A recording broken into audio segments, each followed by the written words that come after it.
I wanted to get some of your thoughts on basketball today. Let's do this. Talk to me about, you've seen some of the drills that I work with the kids, right? You following me. You see what's going on, what I got going on with the kids. Right. I want you to try to explain to the audience, like, how you feel like the drills you see me doing with the youth today, how that would have affected you when you was 14 years old with the basketball and the difference it would have made. Man, I mean, honestly, bro, like I was sitting here as you was doing the drills and I was mirroring you. Like I was thinking to myself, if I would have had that type of training when I was in high school, I probably would have been a lot better. You know what I'm saying? Went a lot further. But at that time we didn't have the one-on-one training, the year-round basketball. So just like these drills, as I'm sitting here, I'm learning some of the drills, like how to get one foot out the way, going behind the back. I wasn't really taught that in high school, college. Word. Yeah. But what people don't know is, a lot of people don't know that you play basketball, but even more people don't know that you coach the game. Coach the game, man. Coach the game. I played in high school. I think I was good, but I don't think I was as good as my friends, you being one of them. You know, I used to come watch you play, nigga, like you was nice. I thought you was going to the league. Thank you, big guy. But I ended up taking what I didn't have and just putting it into the kids, coaching high school basketball later on down the line. Yeah. Actually had the opportunity to coach one of the best teams in the country, you know what I'm saying? But, a lot of watching y'all and how hard y'all went in high school with the high school coaches that y'all did have, that just, showed me how I needed to operate with those kids. Indeed. So I've heard you speak on the mental part. Like that was actually like your thing. That was your MO, right? Yeah. Just incorporating the mental strength in a young student athlete for them to be successful. Definitely, and still is, man. Athletically and just in life. The mental aspect of it plays a big part in it. I had an opportunity to coach up under the great coach Sharman White over at Miller Grove, and he was a great skills coach. He was great at getting guys ready. And, because I wasn't as great as him with the skills, I took on the mental aspect, getting the guys mentally ready. We used to call it being animals, you know what I'm saying? We're going to be the toughest out here, you know what I'm saying? Whether we physically better than them, we're going to be mentally better than them. Indeed. So what does that look like, being an animal on the basketball court? How do you know if your goon is being a goon? I know an animal when I walk in the gym. Okay. You feel me? I know an animal when, just on everyday life, I can point them out. I can tell who's ready. Coach White used to tell us I can look a nigga in his eyes and tell if he ready. Yeah. And he used to come in the locker room and be like, all right, you ain't ready, you ain't ready, you ain't ready. Yeah. When somebody ready, they ready. Indeed. So we're going big stage now, NBA. Okay. Who's the biggest animal on stage right now? The biggest animal on stage right now is the Greek Freak. You like the Greek Freak? Whether he's scoring the ball, he gonna make some type of impact. You're gonna feel him on that floor, one way or another. Indeed. Man, and I'm gonna agree with you, bro. I do believe he's an animal. I think Russell Westbrook is an animal. I think Derrick Rose was an animal at the point, at one point. He probably still is an animal. But what I think of when I think of an animal is somebody that don't need no high fives. None of that. Like I don't need no camaraderie. I'm doing all what I'm I need is this I just need the basketball and somebody to call the calls for me. You know what I'm saying? Yeah. Just call my fouls for me. Yeah. Other than that, I'm not trying to be on your team. I'm not trying to an animal. I used to feel disrespected. When we used to go to the gym together, J-Roc, boy, and I feel like people that played with us knew it. Let's get DJ going today. Right. Listen, if you don't pick me first, I have a problem with that. Yeah. You know what I'm saying? So now it's getting ready to be like, now you got to see DJ the animal. Please don't not pick me. Right. You know what I'm saying? Because now I got to sit on the sideline. He got the Jordan talk, man. Don't pick me. And that's 12 points before I come out here on the floor and show my animalistic ways. You know what I'm saying? Bro, I seen you play. You're a good friend of mine. I've seen your animal transition from basketball into your professional realm. I just want to show the people what type of animal you are today. My God. Right? You gonna work with us today? Yes, sir. My Let's man, get it. for Hoopers Let's get Only. it. Let's go. Let's go. Let's go. This is for the shooters and the hoopers who can give it all. This is for the lockdown D who gon' steal the ball. This ain't for the throw your hands up looking for the goal. This is for the players who can ball and spit some balls. This is for the shooters and the hoopers who can give it all. This is for the lockdown D who gon' steal the ball. This ain't for the throw your hands up looking for the goal. This is for the players who can ball and spit some balls. For Hoopers Only. Hey, it's your favorite DJ, Coach DJ, and we are back in the lab, y'all. We are here at the 24/7 Elite Sports Trainer here in Atlanta, and look who I got with me, y'all. Yes, sir. Very special guest. Yes, sir. Yes, sir. Jerrod Littleton, a.k.a. J-Roc here. Former educator turned entertainment music exec. My guy reached out to me, so I'm here to support. You know what I'm saying? I like what I see got going on, so we out here. We about to get it in. We out here, man. I appreciate you taking your time out your busy schedule to come hang out with us. I appreciate you having me, brother. My man, here we go. Hey, it's gonna be a lot of people watching the screen right now. Okay.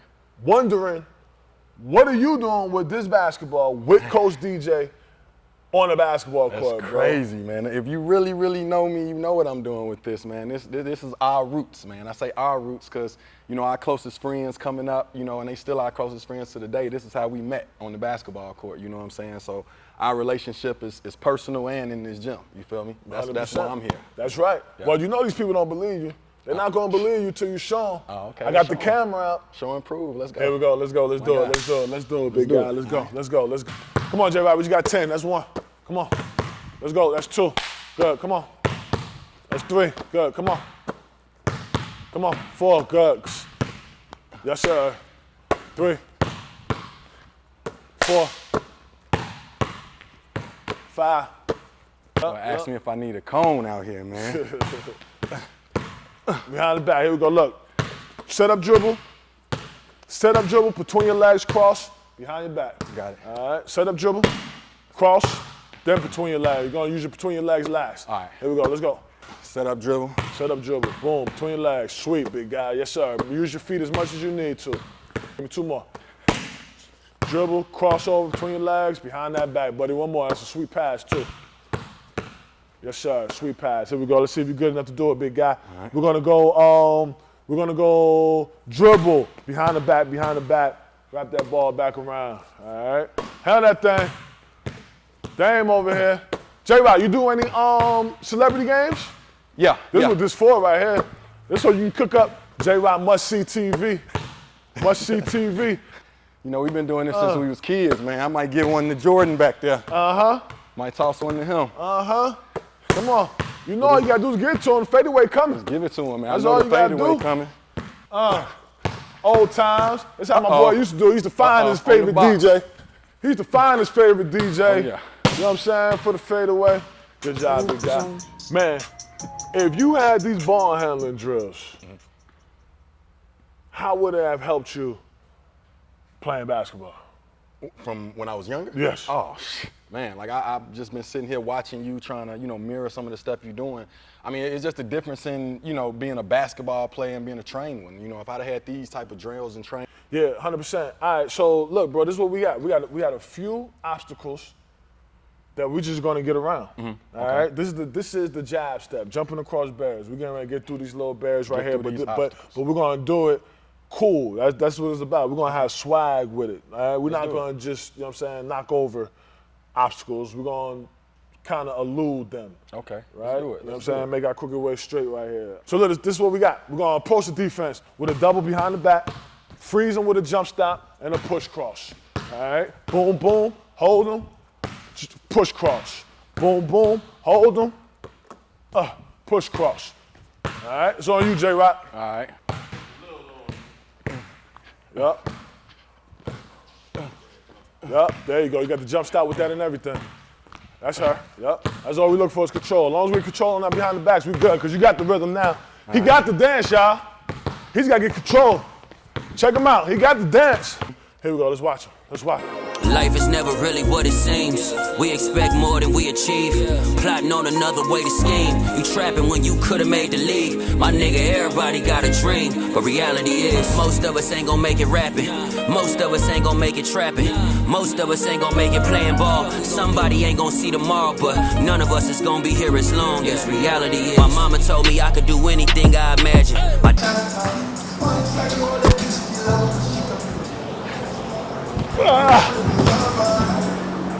One more, Jay.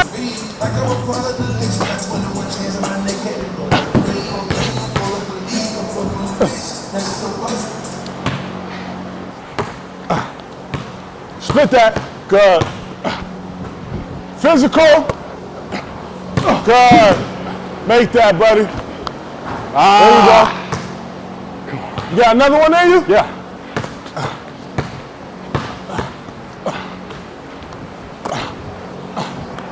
Physical. Up in there. Good. I'm glad you get another set. Try not to come out your stance on that. You're giving it away. We can tell you about to go.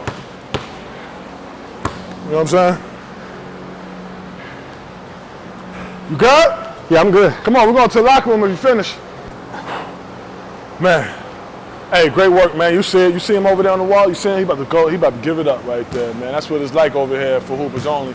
He gonna live, but I promise you, that jump shot is wet right now. Yeah, I bet it. Look, don't you check that man. If you see him on the court, go guard somebody else. Different kind of workout right here. Like, getting that gym, you lift weights, that's one thing, but it's a different kind of workout.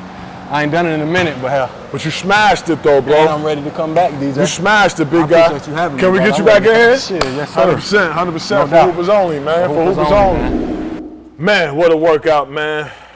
How you feel, bro? Man, I ain't gonna lie, I feel good, bro. It's been a minute since I done got out here on the court. You know, I work out all the time in the gym, but I'm feeling good, bro. I can't complain. I'm glad. I appreciate you, coming out with us. So, welcome to For Hoopers Only. Appreciate you having me. For Hoopers Only is a platform where entertainers get to showcase a skill set that their audience don't know them for. Okay. Right? You know what I'm saying? And you was a perfect guest. You know what I mean? All the people that, know you from, standing on somebody's couch and popping champagne and, you know what I'm saying, all of that. They don't know, the type of work ethic you have and where you got it from. Exactly. Right? You know what I'm saying? So I'm glad you're here. We give the audience an opportunity to learn more about you. Right. Let's start off with, where you from, big guy? Man, I'm actually from the home of Hoopers, man. I'm from Chicago, Illinois. Born but raised here in Atlanta, Georgia. But I still got roots in Chicago. Indeed. Yep. Indeed. Can you tell us anything about Chicago basketball? Can you compare Chicago basketball and Atlanta basketball? Yeah, I can. I would say back when we was coming up, the late 90s, early 2000s, I know back then a lot of people didn't respect high school basketball down here, high school and college. Chicago is known as a mecca for high school basketball, so some of the best to ever do it come out of there. So, the difference is historically they're known for that, but we have transitioned over a lot. If you pay attention now, a lot of the top high school basketball players in the country come from right here in the South. Right. So that's right. Yeah, That's right. I think they said that this year there's going to be 3 first-rounders out of the Atlanta metro area. And I can't say that we haven't seen something similar to that before, but I do know that to be true. It's crazy. I was watching Up Late last night, and they was talking about how Anthony Edwards. I had a chance to see him play. I'm sure you did too. Yep. But Beast out of Atlanta. And I don't know who the other 2 guys are, but I do know him. I've had a chance to see him play. I can't call those other 2 either. I read it in an article. Maybe we'll post it on the screen for you. But before you go any further, again, like most recently, you've seen a lot of high school players come out of here from Lou Will era, Dwight Howard. All of them guys were #1 picks, and they were from right here in Atlanta. So don't ever disrespect the South when it comes to basketball. And the South definitely deserves respect. It won't be long. I believe it won't be long before people are going to be able to sit in front of the screen and say Atlanta is the mecca of basketball. You said you called it on Chicago. I know plenty of people that's going to say New York. I know people that's going to say D.C. They'll argue L.A. North Carolina has tremendous basketball in their region. You know what I'm saying? And I think that Atlanta is making a name for themselves. We done took over basketball today. and music, bro. Indeed, and music. Music. That's right. Man, so we qualified you as a hooper just a moment ago, right? So now I want to begin to try and qualify you as the music exec that you are. Okay. Can you talk about some of the roles that you played in the music industry? All right, cool. So I started out, of course, everybody knows, I started out as an educator. I got a best friend by the name of DJ Holiday. While I was teaching, he was, making his name in the music business. He was DJing alongside Gucci Mane on his come up. And I just had a chance to ride his wave, you know what I'm saying? We're working with him. I met a lot of people, made a lot of relationships. And it got to a point, and you saw this with me, I was teaching, and I was able to just drop teaching cold turkey and, just transfer over to the, the music business because I had, developed enough relationships to start maneuvering, making some money with him. At that time, mixtapes was the biggest thing, and, he was the god of it, him and DJ Drama. So Yeah. I just, bungeed out there. He was, my best friend. He just told me to jump out there on faith, and I did. And, we started making relationships and money together. Man, I'm really proud of you, bro, because I remember like it was yesterday, the phone call that came from you. And you're like, yo, DJ, talk to me, bro. I'm thinking about jumping out on faith. What is it like? I do remember that. Out here running your own business. Yeah, and that goes to show how, we came up together and we still call each other, when something major goes on in our lives today. So at that point, I did see you. You weren't working a 9 to 5. We had other friends that we came up with who weren't working 9 to 5s. And I'm not gonna lie, I come from a family where, you go to high school, you go to college, you come out and you get you a job. But most of my homies wasn't working 9 to 5. So I said, I called all of y'all. I'm like, how y'all do it? And, you, Holiday, a lot of y'all told me, I was like, look, man, you got to bungee out there. They say you're not the type who's just gonna fall on your ass. Yeah. And, even if you do, you got a degree. You can always go back to doing what you was doing before. So, yeah, I bungeed out there, man, and it turned out to the best for me. I had an opportunity to work with him and, work with some other artists. And then I was able to, finesse my way into investing into a local radio station here that Holiday was going to become a radio DJ. And I was able to take, some of my finances and invest there. And at the same time, bring a lot of the guys from my company that I started to radio to work there. So, me and DJ Holiday got this company called The Commission. If y'all, see my bandana, it got the logo on there. But we, just were a conglomerate of DJs and radio personalities that we had signed. And, once Streets 94.5 got up and running, we were able to bring a lot of our DJs and stuff over there to give them a chance, as intern work, but later on they were able to get paid for doing it. Man, and it was such a wonderful concept, the managing and commissioning of DJs. Like, was there a platform for that prior to you doing that, or would you say that was something that you? Yeah, it was. It was kind of like a, how you see something and you kind of, and I want to give all due respect to DJ Drama, Don Cannon, Trendsetter Sense, and Lake Show. They had at that time what was called the affiliates. So they, Holiday and Infamous, they actually were signed to the affiliates. They were a conglomerate fraternity of DJs. Right. And, they had their differences at some point, and, everybody was just on their own. So, me and Holiday sat down one day, and we got with two of our closest friends, and we said, hey, let's just do the same thing. Theirs had pretty much went under the table, so we started what was called a commission. And, the commission means just that. Your hustle determines your salary. So, we started the commission. We ended up signing DJs from all over the country. I can even say the world, because we ended up signing a DJ out of Toronto and one out of Europe too. And our ultimate goal was, when we sign these DJs, one day we're going to drop an album. And so when we drop the album, the distribution for the album would be easier because we got DJs positioned all around the country. Yeah. So, when we drop our album, look, we get in the chat, get on the phone, hey, and we distributing ourselves. Man. You know what I'm saying? Yeah. Yeah, that's just pretty much, stepped out on faith. But I'm just curious if the game of basketball had anything to do with your courage to step out there in that way. Definitely, man. Basketball, and I used this when I was playing and when I was coaching. Basketball, the principles of it has a lot to do with the principles of life. All right, with basketball, you can get out here in the game when them bright lights come on. If you're not ready, if you didn't practice and prepare yourself, if you're not ready, then you're not going to be ready come game time. And it's the same thing with life. If you're not out here preparing yourself, education when you're younger, listening to the big homies, you know what I'm saying, you're not going to be ready when it's go time, when it's your time to be in position to make moves. So, you know, just preparation. Yeah. Preparation with basketball, any kind of sport is the same with life. You got to prepare yourself if you plan on tackling the obstacle at hand. And I mean, it's simple as that. Yeah, no, that's right. So close, right? Like, even with the For Hoopers Only platform presented to you by Jab Step, hip-hop and basketball, like, they almost go hand in hand. Ain't no right? almost. They are hand in hand. They cousins. Yeah, they cousins. Indeed. So, like, talk to me about some of the music. I'm just curious as to, you know, some of the music that you remember growing up on while you were playing to get you ready for a game, to get you hyped and ready for a game. Shit, my era, man. I ain't gonna lie, in my high school days, I'm listening to Pac. At that time, I'm listening to Outkast. That's what really got me ready for games. Outkast more so because of the struggle. You know what I'm saying? You want to be on the court, you know, just in a mindset like, hey, I'm the underdog. You know, Outkast always had the underdog mentality ever since. What was that? The Source Awards back in when they was booed. Yeah. And you know they turned out to be the greatest group of all time. Andre 3000 now is arguably the greatest rapper of all time, arguably. So you know they were always the underdog.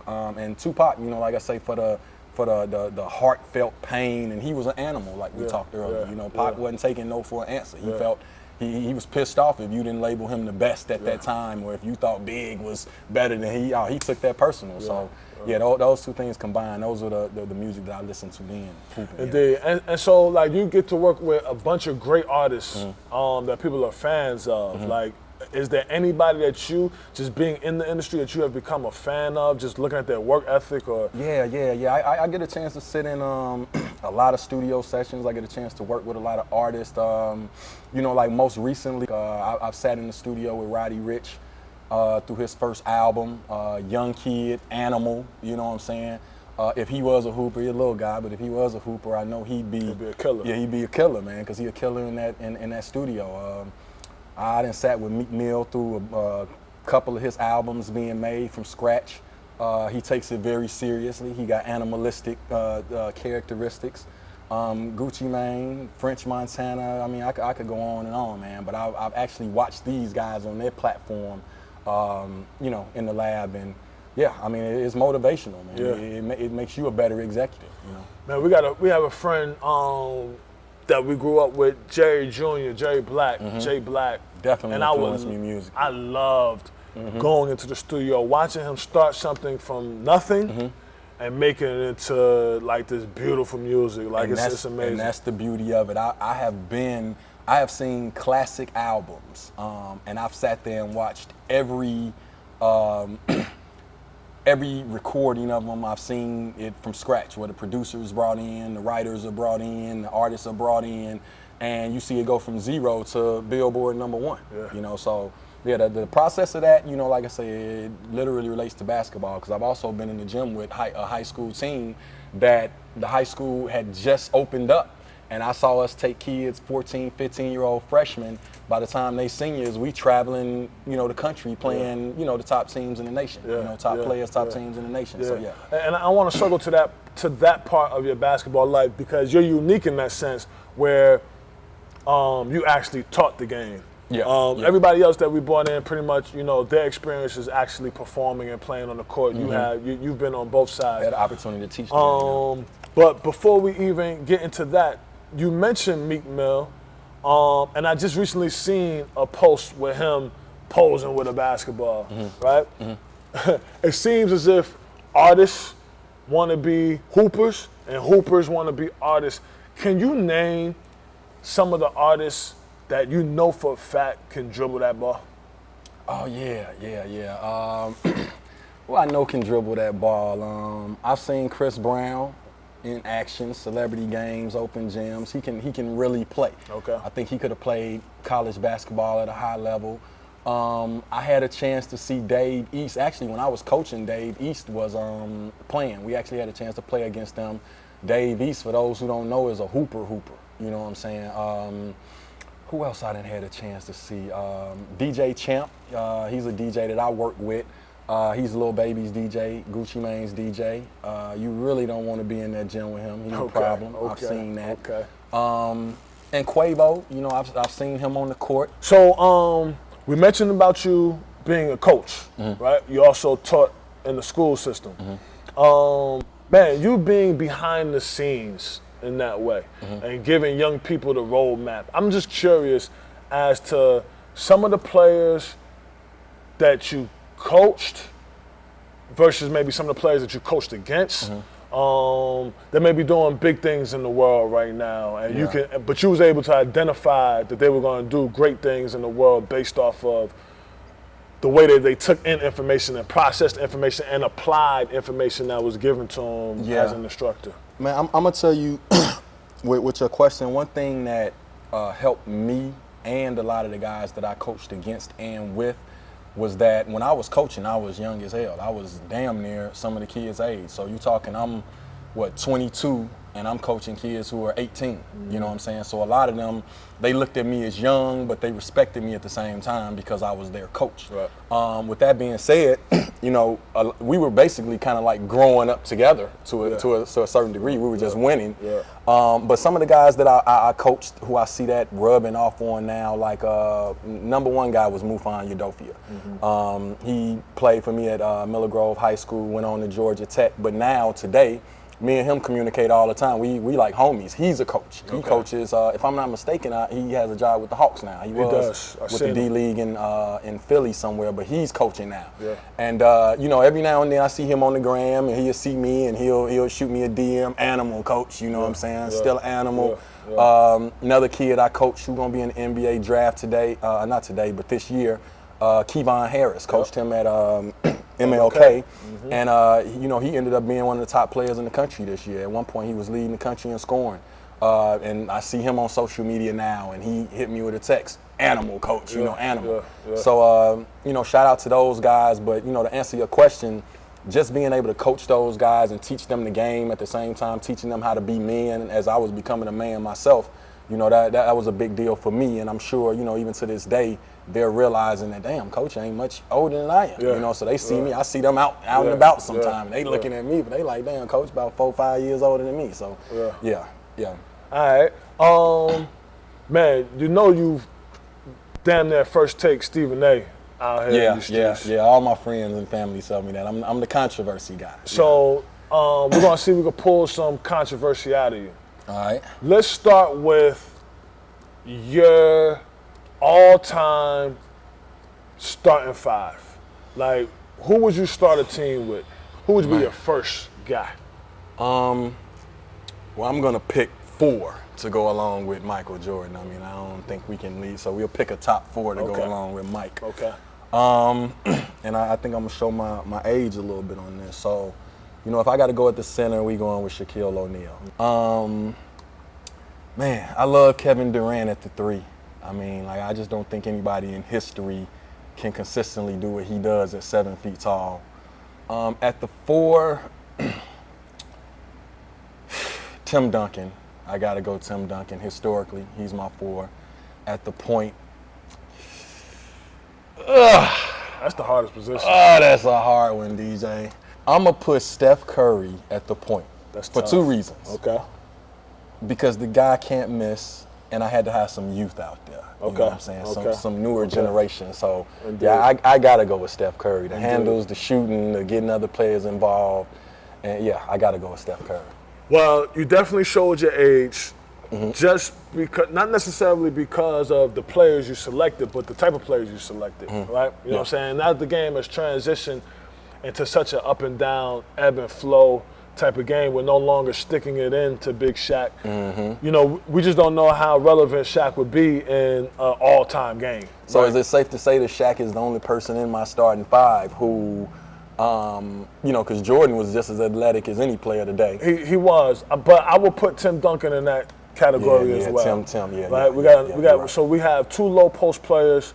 on your team that are going to eat. They're going to dominate. Mm-hmm. But in today's game, we're looking at pretty much trading twos for threes. Yeah, right? You're right. You know what I'm saying? Now, what I think is interesting is that you went with Steph because, that's just the hardest position today. Like, the hardest position, the most crowded position in the NBA game right now is the point guard position. Right, you know what I'm saying? So it's like, it ain't no knock on nobody. Like that's pretty much everybody's best position. Like, you can go through the league and your point guard is probably going to be your best player on your team. Oh, yeah, and I feel like this here, and I saw this hands-on. If you have a good point guard, an exceptional point guard, you got a chance. Yeah. Whether the 2, 3, 4, and 5 are good or not.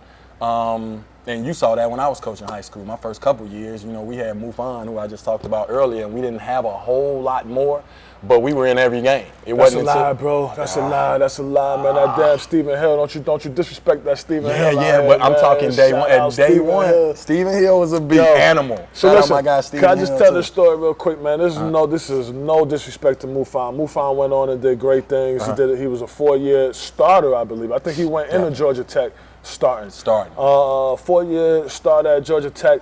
And like you said, is now, taking his game as a coach and is, on the highest level coaching. But Stephen Hill was a beast to the point where, as an onlooker, just looking with my eyes, I don't know which one is Stephen Hill and which one is Mufan. Because these players are so athletically great. Yeah. I'm like, okay, so which one is Mufan? You know what I'm saying, right? Because when you come into the game, you come to look for Mufan. I think Stephen Hill is just as good as at his position as Mufan was at his. So let's shout out Stephen Hill real quick. Did he go to Georgia Tech? No, he went to North Carolina. No, Stephen Hill, he did go to Georgia Tech, but he went to Georgia Tech to play football. And he ended up going to the NFL, playing what I believe it was the Jets. He did play for the Jets. Yeah, he played for the Jets. I wish he would have played for Philly. Yeah. Stephen Hill was an animal. Indeed. All right, so, man, I want to talk about, before we get you up out of here, we made mention to, if you had some of these tools that we're offering today to the kids, how it would have made you different. I want you to know that, which is probably not too, outside the realm of thinking, but these kids don't quite grip this asset that we're giving them, this mentoring that we're giving them. Yeah. Oh, yeah, man. Like, one thing I see, man, these kids today, they get so much more basketball, so much more preparation than we did. When we was coming out, there wasn't all of the summer leagues, the AAUs. We didn't have personal trainers, in here doing these drills that we was doing. Like, me and you, we coming up in the park in the summer, up at the gym on Memorial, we just hooping. Sharpening each other. That's all we had. That's all we had was each other. And, some of us were physical. So look, before you even go into it, I want you to make it more personal, this particular answer. I want you to talk to your, let's just make it a 15-year-old is a sophomore in high school. So I want you to talk to your 15-year-old self, preparing for tryouts, right? Getting ready for an upcoming season. What should that look like? I'm gonna tell you something. This part of it, the mental aspect of it, that's the most important part to me. When you coming up from a youth, if you got heart, you got determination, tenacity. I don't care if your skill level isn't what the next man is. You're gonna find a way to be in the game come fourth quarter. You know what I'm saying? You're not getting blown out. It's just like us. We're grown men now.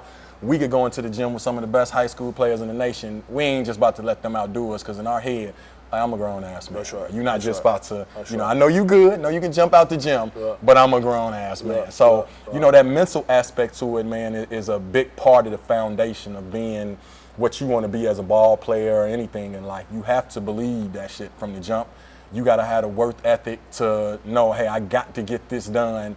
And, just to make yourself be able to compete with those who might be a little bit more skilled than you. So, like I say, these drills that these kids get now, by the time they get on the court, if they got this with what you bring into the table, you know what I'm saying? I mean, sky's the limit for them. And that's why they run and jump so much higher than we did back in our day. Yeah, absolutely. So, I mean, if you don't mind, I'm going to translate it in simpler terms, right? Just in case you missed it.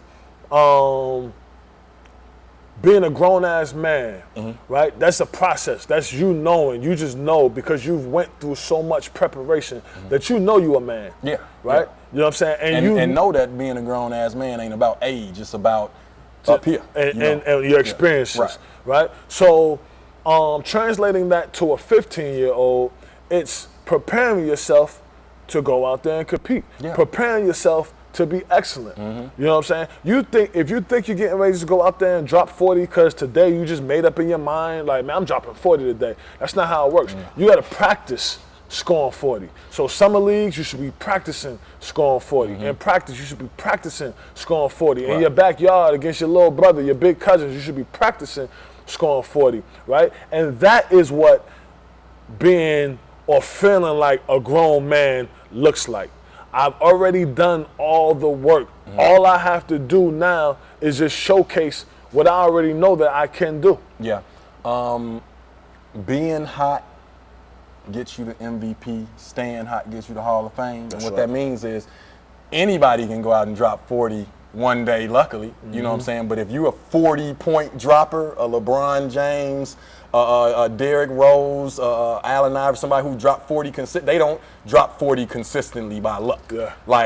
They practicing this. They practicing on they percentage from the field. They're practicing on making 80-90% of my free throws, because if you get 15 free throws throughout the game, you closer to your 40 than you would be missing those. So, you know, dropping 40, anybody can go out there one day and have a good day and drop 40. But if you're a 40-point scorer consistently, you got to practice makes perfect. Yeah. All right, man, last thing, bro. 10-second challenge. You got 10 seconds. I want you in 10 seconds to name. You can even repeat some of the names that you already named. I want you to name as many people as you can in 10 seconds that was a dog on the basketball court. People you played with, people you played against, people you coached against, people you just may have admired and watched. All right? Here we go. Easy. We on the clock. Ready? From high school, Daryl Cooper, Rodney Tucker, Dwan Jackson, Dewan Neal, Deion Glover, Derek Knox, John Wall, Dave East. Time. Man. It's a lot of them, man. I got more. I know you do. That means you got to come back. That means you got to come back. That's what's up. Hey, man, J.A.B, that big guy. We appreciate you, man. We appreciate you, big guy. Thank you for coming through, man. I wouldn't have missed it for the world, man. And I'll be back. I'm also going to be sending some people your way, too. Some people I didn't get to name on that 10-second list. Man, let's get them in here, man. Let's get them in here. Hey, y'all, for Hoopers Only, y'all, it's a wrap. Now it's on y'all. Let's go. I done did my work. It's time for y'all to do y'all's. Let's log in. Let's subscribe. Let's like. Let's comment. Jab Step presents for Hoopers Only. Let's go, y'all. This is for the shooters and the hoopers who can give it all. This is for the lockdown D who gon' steal the ball. This ain't for the throw your hands up looking for the goal. This is for the players who can ball and spit some balls. This is for the shooters and the hoopers who can give it all. This is for the lockdown D who gon' steal the ball. This ain't for the throw your hands up looking for the call. This is for the players who can ball and spit some balls. For Hoopers Only.